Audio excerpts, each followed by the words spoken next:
You know, I think there's very few studios like Rockstar Games to say that don't just settle for the bare minimum. I mean, sometimes they don't settle for the bare minimum, but, you know, most of the time, they exceed the expectations for quite literally everything they do. When you look back at the early 2000s, more specifically games like San Andreas, it marked the hallmark of the PlayStation 2 era in 2004. With Vice City and GTA 3 combined, it expanded the scope even further with its massive map, diverse environments ranging from countryside to multiple cities, to a staggering amount of customization abilities that even current rockers struggle to capture nowadays still. Think of how Red Dead 2 pushed what was thought capable of the PlayStation 4, and that was pretty much San Andreas 20 years ago on the PlayStation 2. You know, I think it's interesting to reflect on how opinions change over time, especially when comparing different entries of the GTA series. Months ago, I had said that GTA 4 was way ahead of its time before I even touched San Andreas, because it truly was one of the biggest leaps of HD gaming in 2008. But, you know, to that, my opinion has differed a lot after finishing up San Andreas.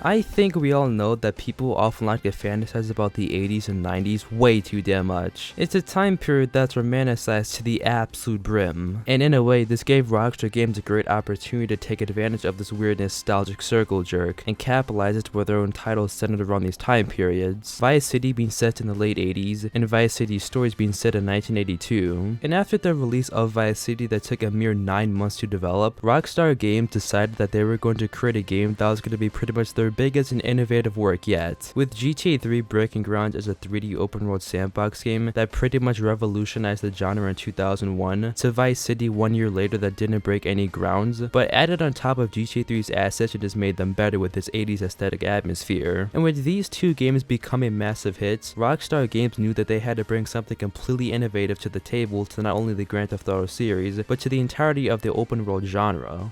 There's a baby that won't shut the hell up. More so with bringing something new to the table, they wanted to see what they could push onto the renderware engine that they were using at the time, to expand the scope and see really what the PlayStation 2 could handle. Taking all of their work that they previously did with Vice City and GTA 3, they had packed all of those assets and made them better onto the PlayStation 2 console. With doing so, instead of just having one single city in the game like they always did, they introduced 3 major cities that were all going to be taking place in an entire state, with that state being in San Andreas, Los Santos, Las Venturas, and San Fierro, with backwoods scattered all over the map with a ton of enterable buildings, creating a damn near perfect reimagination of what California was like during the early 1990s. And, you know, you might have guessed, with all these features packed onto one single disc, would lead to it affecting the game's performance a lot. San Andreas was known to run really shit on the original PlayStation 2, with its extremely constant laggy frame rate. You'd be lucky if you could run the game at 30 FPS, as the game was known for running at like 25 to 26 frames per second, understandably due to the sheer amount of content Rockstar crammed into the game that the PS2 just wasn't known for handling. I mean, this kind of stuff just reminds me how far gaming has come, since 60 FPS is now the standard nowadays, when, you know, games back then on old generation consoles barely ran at 30 frames per second. And to put it into perspective, GTA 3 and Vice City combined only compressed 2 gigabytes, while San Andreas on its own was 4.5 gigabytes, which was well over the average PS2 game's storage. And in a way, this shows you that the PS2's hardware was limiting and holding Rockstar back from what they could truly create. Dan Houser always said during development of San Andreas, they had so much more ideas that they wanted to put into the game, but couldn't because they were already pushing the limits of the PlayStation 2's hardware, that if they did, the game might have been running at about 5 FPS or worse. Obviously, Rockstar didn't have to worry about these limitations once they began development of GTA 4 next-gen console, with the brand new Rage engine. But despite these obstacles that they went through with San Andreas, to say that it all paid off in the end would be an understatement. San Andreas' map has been labeled as the best GTA map in the entire series, from it having 3 separate iconic cities, with its diverse environments everywhere, makes the map feel absolutely ginormous. I mean, just looking at San Andreas' map and comparing it to GTA 5's map, it's definitely a lot smaller, but you can tell the amount of detail that it includes. It honestly feels like you're walking through a ginormous state. Now, the original version of San Andreas on the PlayStation PlayStation 2 has the iconic fog, since LA in real life,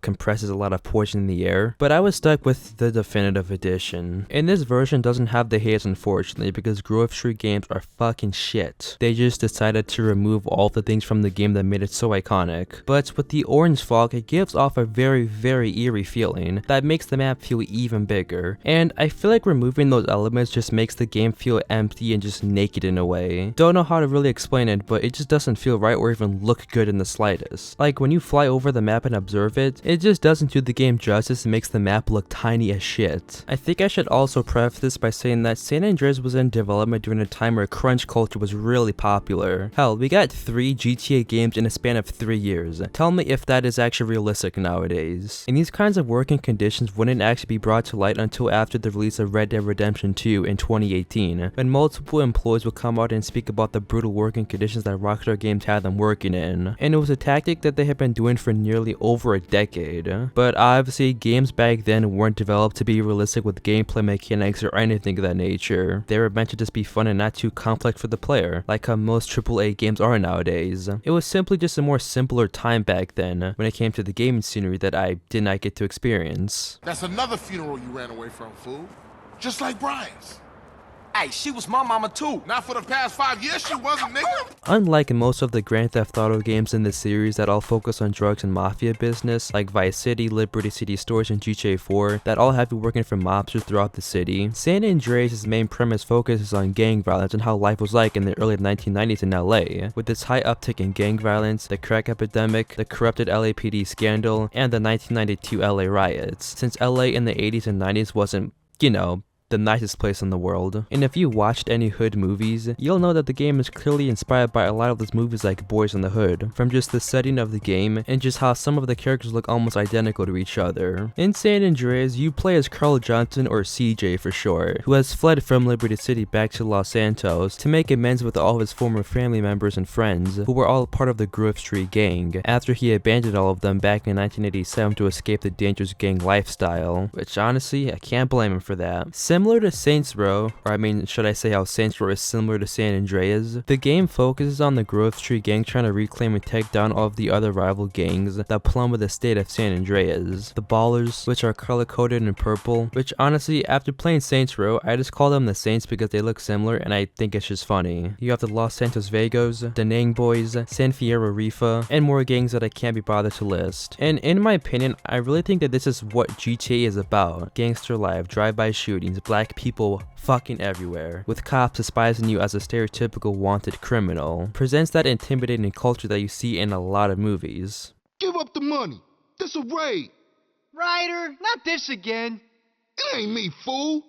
No one else is that small. I feel sorry for your dad. The story of San Andreas isn't exactly that deep, considering that most of the 3D titles were meant to have super compelling stories, but the gameplay that San Andreas has, well, let's say, beats every other GTA game in the series. It's funny how even 20 years later, we can still sit up here and say that San Andreas, despite the game being old as the hills, has the best missions in any Rockstar game. You guys already know that I'm sort of a Rockstar dick writer. I think I make that clear in like every damn video, but you'll know that I always mention how most of Rockstar's missions are designed in a very linear way and quite frankly don't give the player a ton of freedom. I mean, even Red Dead 2 is guilty of it, and you guys already know how much I love that game. But shit, like how I said how Saints Row 2 is GTA but on crack, that's basically San Andreas. Before we even talk about the missions, we firstly have to go over the game's customization / all of its abilities it offers. A very unique emergent feature that the game adds is CJ having to eat food to keep his strength up. Carl, what do you want? You gotta eat to keep your strength up, man. If you don't eat enough food, then CJ's muscle mass will decrease and will make him just become a weak piece of shit. Unless you constantly eat food by going to Cluck and Bell or Burger Shit shot. I did remember a few years ago hearing a bunch of people bitch about this feature in San Andreas before I even played the game, saying how this is an unnecessary thing that Rockstar added that wastes a player's time of having to constantly eat food by going to these different places, which honestly is just a very retarded complaint considering you're going to have to regenerate your health at some point by eating food. Like, the only way to get food in this game is by going to these places. So like, it's just a very petty and stupid argument that people try to bring up just so they can criticize the game. And with eating food and keeping CJ's health under control, you can also get muscle mass by working out at different gyms across the map. Benching, boxing, curling dumbbells, cardio, which I think that's it, are really cool ass additions in the game that displays a sense of productiveness. You also have the dating feature where CJ can meet different girls around town and go on dates with them, which may include going to different restaurants or just having sex. But honestly, with how the definitive edition made them look, I don't even know why CJ would want to hit that. I mean, look at this comparison. You know what the definitive edition looks like? They genuinely look like pre-alpha builds that aren't ready yet. Definitive edition means that it's supposed to be a more enhanced and detailed version from the original ones, not rip away the original's details, you know? This is just why you don't hire a studio that's known for making mobile games that aren't even good. But besides that, you can buy properties, gamble at casinos, and participate in street racing. And if we look at the big boys, the missions and gameplay mechanics of the game, we see that unlike San Andreas' predecessor, Vice City and GTA 3, they were known to have some pretty atrocious driving and clunky aiming system that didn't include any auto aim. Thankfully, years down the line, Rockstar crafted brand new mechanics that included auto aim that locks onto multiple targets anytime you shoot your weapon. The driving, well, I mean, for its time it was a little better than Vice City in terms of handling and stuff, but obviously the driving is still pretty crap nowadays, considering anytime your car flipped over, there was just no way to get it back over, and it would just catch on fire and blow up, which is totally realistic. I'm saying that the East Coast made you drive like an idiot, fool. Man, you always crashing cars and shit. And for some reason now you back.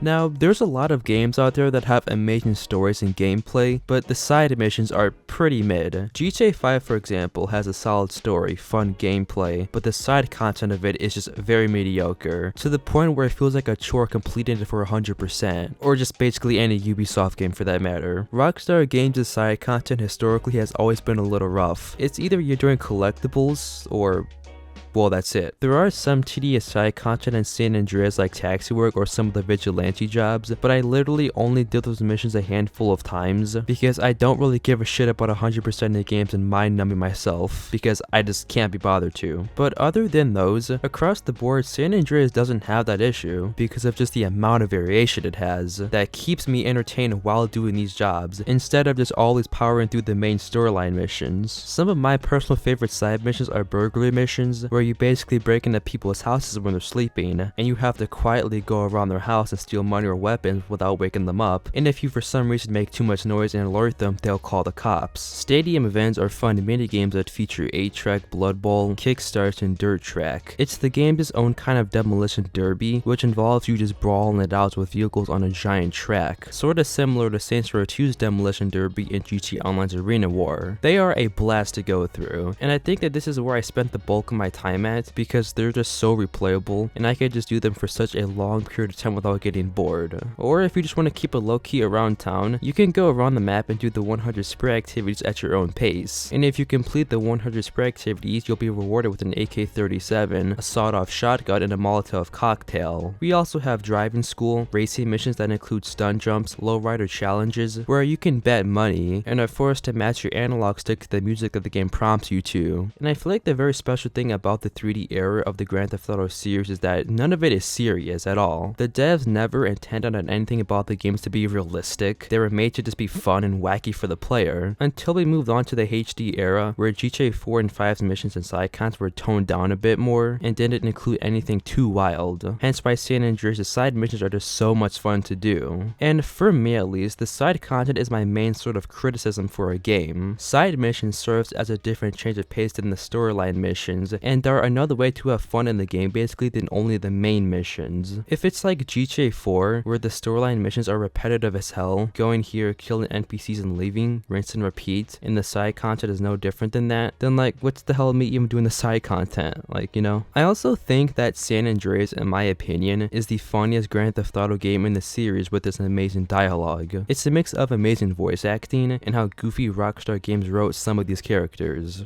I'll have 2 number 9s, a number 9 large, a number 6 with extra dip, a number 7, 2 number 45s, 1 with cheese, and a large soda. They may not be my absolute favorite characters in gaming, but they are definitely up there. They all have humor, they are funny as shit, and it passes Rockstar standards. Now, putting aside the glazing for a minute, one thing that I noticed that is very weird about San Andreas to me is the lack of music in missions. Now, this might be a petty argument because the game came out in 2004, but I'm gonna go over it anyway. When I say the music, I'm not talking about the licensed soundtrack or the theme song. I'm talking about the background music during missions. Like, about 99% of the time, it's utter silence and just sound effects of gunshots and stuff, which feels very odd to me. For reference, GTA 5 is a good example of implementing badass music in the middle of gunfights. It sets the tone for the entire mission, you feel like a badass busting through doors and shooting enemies, and it's just something that's incredibly common nowadays, that we've pretty much all gotten used to. I mean, this is what an average shootout looks like without any music in San Andreas.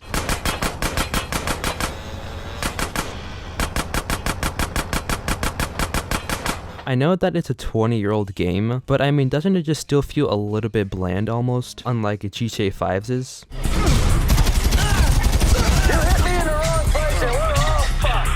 I do think people often underestimate and overlook how useful music plays a big role in cutscenes and missions. They can just feel awkward if there's no music, or if they're just not used properly in a certain scenario. I mean, if I didn't add any music in this video, and just had it silent with my retarded voice that you guys always point out, you might click off. San Andreas is definitely the game that I feel like revolutionized the Grand Theft Auto series, with all of its features to it that have all aged respectively. Yes, Grand Theft Auto 4 objectively redefined it because it was built on a completely new gaming engine with an insane graphical upgrade, but I mean, come on. I don't think we'll ever see a game like San Andreas with 3 separate cities with environmental variation and all of the batshit crazy gameplay it provides that were all shoved onto a PlayStation 2 disc. I mean, that's some impressive shit that Rockstar did. I mean, let's also not forget, after San Andreas released in 2004, this is when the whole GTA clone term began getting tossed around because of San Andreas' influential theme and concept. Though I won't get into that, that's for another video. But with that being said, thank you to the people who watched this video to the very end. I'm gonna try and upload somewhat more consistently now, like at least 2 videos a month, as it just gives me more time to actually make my videos and put quality over quantity, you know? I am thinking about covering Saints Row 1 or Saints Row the 3rd at some point in the future. I know I said that like 2 months ago, but I never got around to doing it. Just let me know any game recommendations you fellows would be interested in me covering. Possibly thinking about covering LA Noire, Watch Dogs 2 or something. Still not really sure yet.